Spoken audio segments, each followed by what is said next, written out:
Welcome back to No Rules, Random Thoughts of a Swiftie. I'm your host, Brianna Peters. Today is a magical episode. And actually, stick around because next week is going to be even better because I have Wren and Mabel with me today. Say hi. Hi, guys. So excited to be here. Thank you. You might know them from their podcast, NewsGirls. They're amazing. They come to Gotham every week. So professional. Record your show. You're on top of everything. And we were just randomly talking one day, and I told you about my podcast. And you guys told me that you bonded and became friends over Taylor Swift. Yes, it was the first thing because I had stalked Mabel's Twitter before meeting because I was like, who is this girl? And I saw one of her retweets was about Taylor, and I was like, okay, play it cool. I'm not going to bring it up right away.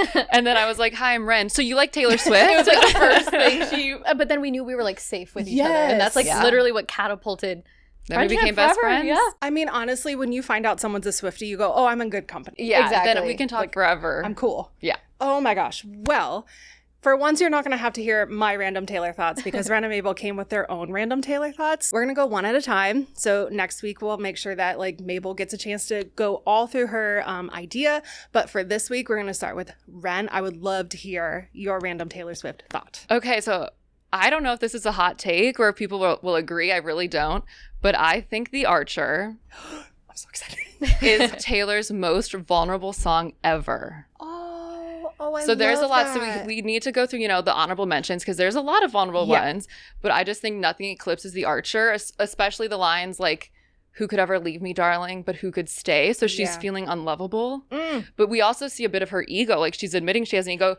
Who could ever leave me? Yeah. But then they see right through me. Do you see right through me? I think it's like hard to beat that in terms of like it's really her insecurities. Yeah. Yeah. Oh, that is so interesting. Okay, what do you think? No, like this is one of the things Wren and I obviously agree on. Like it's such an underrated song, but it shouldn't be because she's actually just so honest and actually taking like a look at herself and her role in relationships in a way that she doesn't really do in a lot of songs because her other vulnerable songs that we were talking about kind of like look at other things. Like what were some of the songs that we were talking about? I like Antihero. Like I'm the problem, it's me. That is very like honest, but she does the rest of the song is kind of jokey. It's sarcastic. It doesn't really like she doesn't go as deep.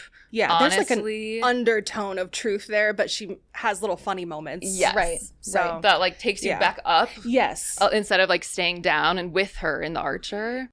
I'm sorry. I'm like actively processing. No, it's a lot. Brianna had not heard this until right now. And I didn't want to know. And I'm so happy because it's so genuine. Like what other songs for you come to your head when you think vulnerable Taylor songs? Prophecy. Love that. Prophecy. That's another good one. Yes. That one for me, when I heard it, I was like, oh, has Taylor Swift ever been like this honest? Yeah. But now that I'm thinking about The Archer, you're so right. Yeah. And it's like a different type. Yeah. And what's also interesting about both of those is I feel like they don't have a crazy big build. I feel like those are both songs where she does a lot of the lyrics, like letting them have a moment. And I feel like she does that with like How Did It End? I kind of recently talked about that, where it's another gut-wrenching, totally true to her experience song. And when she does that, she doesn't do a crazy big beat. She doesn't do like some massive moment during the bridge. It's like usually pretty lyric forward. Yes. Yeah. No, there's not a drop in The Archer. And I was thinking, why did that have a spot in the Eras tour at all? Because it really isn't meant for stadiums. And it got me thinking, it could be because it's so healing for her to hear the crowd say, we will stay. Yeah. Because otherwise... Oh, no, I have chills. Oh, no. And that's also... goes back to my theory that's her most vulnerable because she needed that moment for herself. It was really because I remember when the set list came out and I was like super surprised. The Archer was there. The Archer's there, Mia's not there, which no one was upset about. But of course. But I think that song is really special to her because she knows like that she's never gone. Well, this is my theory. Gone to that level. Before. Also Lover is one for me has always been interesting. That's one of her more I feel like honest to herself albums, like you were talking about. Like she seems to be pretty honest about her role in the relationships because in Lover she's also talking like in Daylight about like I need to say I'm sorry. Like I messed up. I And I guess you could also say Great War. Also, like, Afterglow, that's always been, like, one of my, like, deep cut, like, songs that I like. Because she is, like, talking about how she's, like, immature in relationships sometimes. And because the whole album, I guess, is just focusing, obviously, on her love life. Right. You get this, like, critical lens of her and how she operates in relationships. My gosh. And she's been vulnerable in other ways too, like Soon You'll Get Better, obviously talking about her mom being sick, would've, could've, should've, like giving up her girlhood. That's so vulnerable. Love it.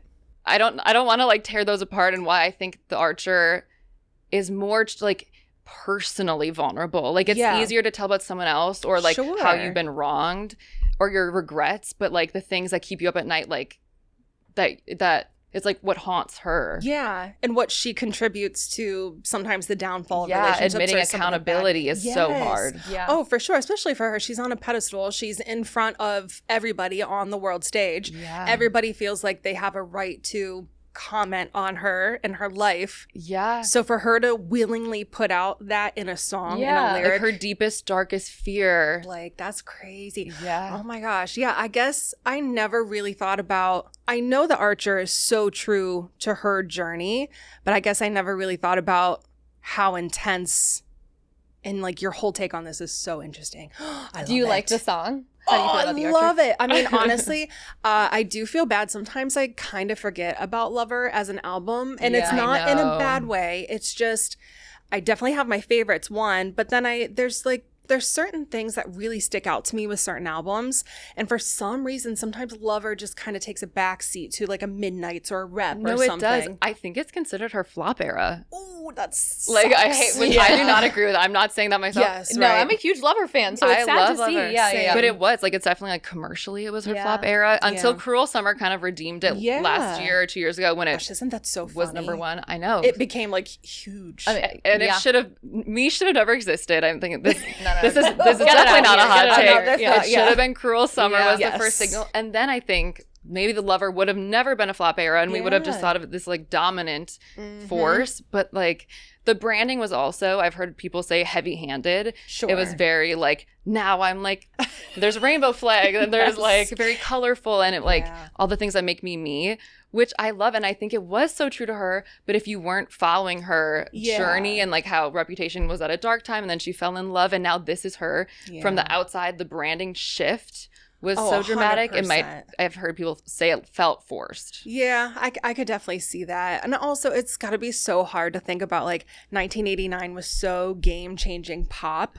And then Rep just was totally different in its own way. And because it just made sense for, and she had all of that, like, build up to Reputation too. That even people actually kind of forget sometimes that people were not into Look What You Made Me Do when at first. Oh, just the people audio. were hating on it. Oh, yeah. No, that's but then crazy. as soon as that video dropped, they were like, oh, T drama. And then all the Easter egg videos and everything. And then kind of people got on board. But yeah, no, False God is like one of my top. Mine too. I Mabel literally loves. love that song so much.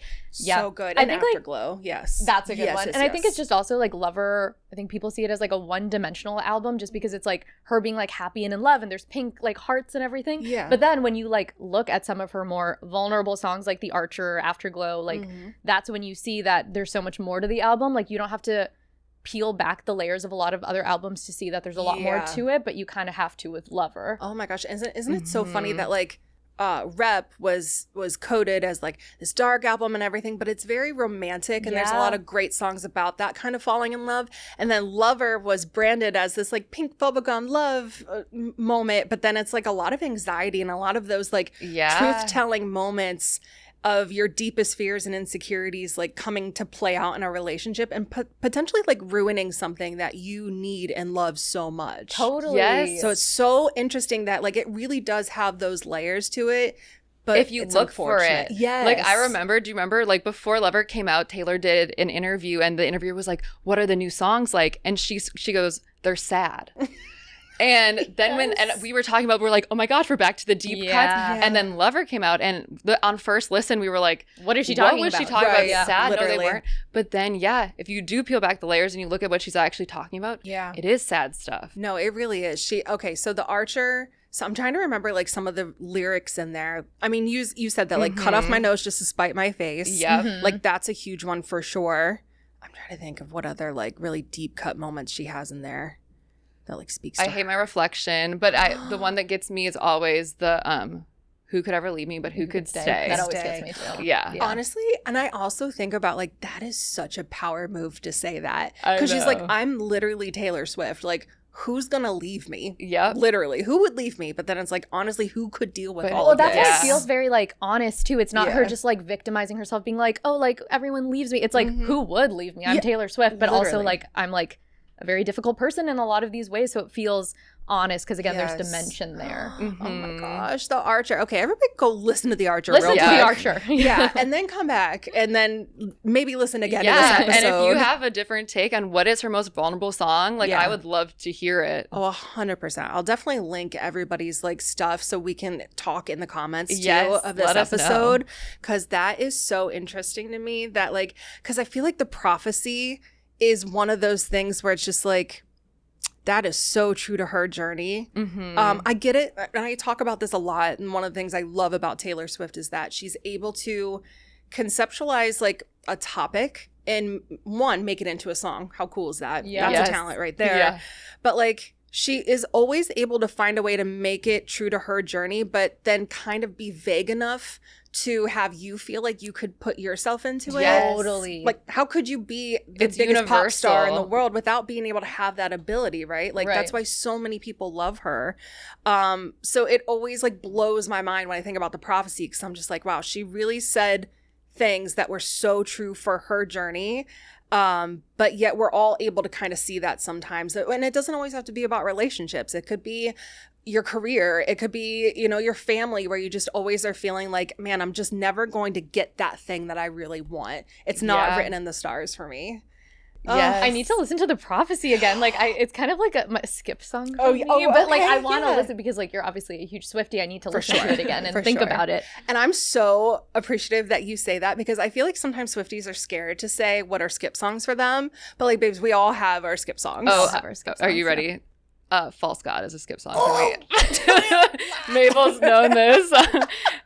It's really our hard- biggest point of like, Yes, it really like, is. And also, like, disagreement. so we went to Eras tour, like on so separate. happy for you. Thank you. Oh my On separate Yes. nights when she came to New York. Yeah. And when Wren went was when she did False God. And No. she like texted me immediately and I was like, I'm so sorry, but I took missed a long it. video and She I was took like, a long this video, is like the whole best. time. Like Yeah. that was Okay, friendship. that's true friendship right Yeah, there. that You're was like, true this is friendship. not my jam, but I am thinking of you. I'm just gonna stand here and like Yes. take the live video for you. You're welcome. Oh my gosh. Okay, that's so interesting. Yeah, I'm trying to think of something that's like so popular that for me, I don't know why, but I feel like there's like within the Swiftie community specifically, there's like a deep cut that everybody loves, the Tortured Poets Department title track.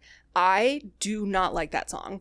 I Oh. cannot Yeah, stand it. I'm not the biggest always fan. skipping. I like it. Yeah. I really like that one because it's like kind of like a medium bop where it's Right. like you're kind of like this, but you're not like up and it like, yes. which I like. I like Oh that my medium. It's grown Gosh. on me a little, but it wasn't like my favorite. Yeah. I'm not like a big getaway car person. That's what That's they controversial. played. That's That is really big. controversial. That's what they played when I went in New York. So like I was like, We both like just Bopping lost. along, I yeah. love Getaway Car. Yeah. Oh yeah, for sure. Oh my gosh, was she doing mashups during the set? no, During not that yet. time? Not No, yet. she was just doing one song. Just Oh one my song. gosh. Yeah. So happy for you guys. You got to go. Oh Did my you gosh, not that's get to amazing. go? No. Oh my gosh, it was so crazy. I actually lived pretty close to the stadium too, and there was a part of me I was like, go over there or whatever. And I don't know why. I just talked myself out of just like going to Aw. listen. Yeah. But yeah, I was across from my apartment is actually a hotel. And it was just glitter and rhinestones, Oh my God, and people had like yes. cowboy hats in the window. And I was like, oh, it made me so happy to see people like going there. So anytime I actually hear a true Swiftie got to go, that makes me Makes very you happy. very happy. Oh, for Totally. sure. Yeah, so many people, because that was the reasons I was in the queue. And then it kicked me out. Like before I was able to buy them. And then by that time, the tickets were crazy. I know. If you didn't It was- get like the well, first sale, like it's insane. over. What were you Yeah. gonna do? Oh my gosh, yeah, people were like, you should go. And I was like, babes, I can't. No, it's- yeah. Like, I would No, I have literally to can't. sell It's my crazy. kidney. Yeah. And I need them. So yeah, I love this take. Thank you so much. Oh, you're welcome. Sometimes it Food is for hard thought. as Swifties to be like, I need to say something. Yeah, this needed to be said. needs to be It's been said. on my chest for a long time. Oh my gosh, I love it. All right. Thank you both so much for being on this episode. So make sure that you rate, review, subscribe, comment, all the things. We have to know, what do you think is Taylor Swift's most vulnerable song? And tell us if you think it's also The Archer, because Wren says so. And period. Exclamation point, dot, that's it. Okay, thank you guys so much. I'll see you again next week for another episode with Mabel.